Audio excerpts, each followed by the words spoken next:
Hello, it's John Heaton. Another video coming from the Bahamas here. And this album, Bad Boy, was recorded in the Bahamas at Elite Recording Studios. And despite our detective work, we failed to find out where that recording studio is, so we couldn't visit it. So here we are at the Life at Key Club. I don't know whether Ringo came here or not, but Nassau's only 24 by 7 island. So can you pass me the lyrics, by the way? They're in the bag. No, just the lyrics of Bad Boy. Thank you. So this album was recorded in the fall of '77 and released in the spring of '78, and it was the first Ringo album I owned. So I've got a soft spot for it. I was about 14 when I bought it, and I know a lot of people don't rate it too much, but I think it's a pretty strong album, and it's thoroughly enjoyable. Not that I didn't enjoy the previous albums, but I think this is an improvement on the one which came before, Ringo the Fourth, and more or less on a par with Rotograveur. Starts off very strongly. I guess this picture may have been taken in the Bahamas, and the front cover. The title, Bad Boy, perhaps reflecting Ringo's lifestyle at the time, which was pretty manic. He was a jet-setting party goer and heavily into substance abuse, should we call it. So hence he doesn't really like to talk about this period of his career.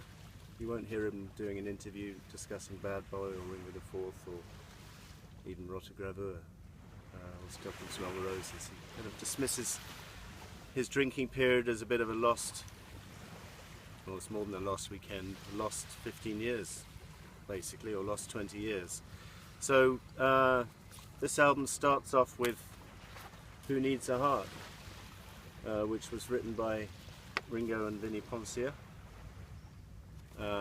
Vinnie Poncia, his longtime collaborator from previous albums, and this rocks along nicely. By the way, the musicians on this album, it's difficult to tell who plays on here because the musician credits are kind of disguised, like lead guitar Push Alone, rhythm guitar guitar, bass Diesel,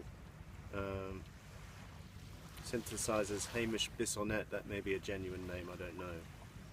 But I think Diesel on bass is code for D. Murray, because I know D. Murray was involved in the Ringo Starr TV special around about the same time, so I guess he's playing bass. That's Elton John's famous bass player, of course, D. Murray. So Who Needs a Heart, a good opener to the album, and a far stronger opener than the opener to Ringo the Fourth, in my opinion, which was Drowning in the Sea of Love. And then we've got Bad Boy, the title track, which is a cover song. And this is quite amusing, and it includes the line, "Life is just a bowl of cherries," which harks back to McCartney's first solo album with the front cover of the spilt bowl of cherries. This is a fun track, and again reflecting Ringo's fun lifestyle at the time. And then Lipstick Traces as a cover, and another good choice of song. Good pounding piano entry, and very catchy song, and Ringo does a good version of this. This was going to be a single. For some reason it was withdrawn. Not that Ringo was troubling the charts too much in these latter days of 1978, unfortunately, but it's a good track and highly enjoyable. Ringo sings it well. Heart on My Sleeve, Gallagher and Lyle, famous song, done with some panache by Ringo. I like the version.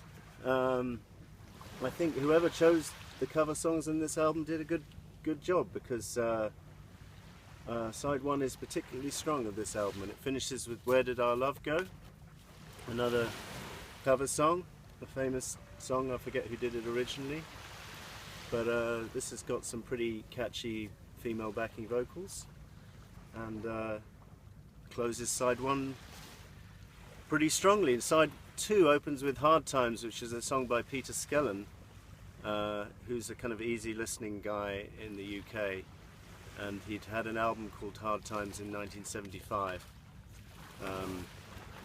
and the title track of which was this track Hard Times. And George Harrison doesn't play on that track, but he plays on another track on that album.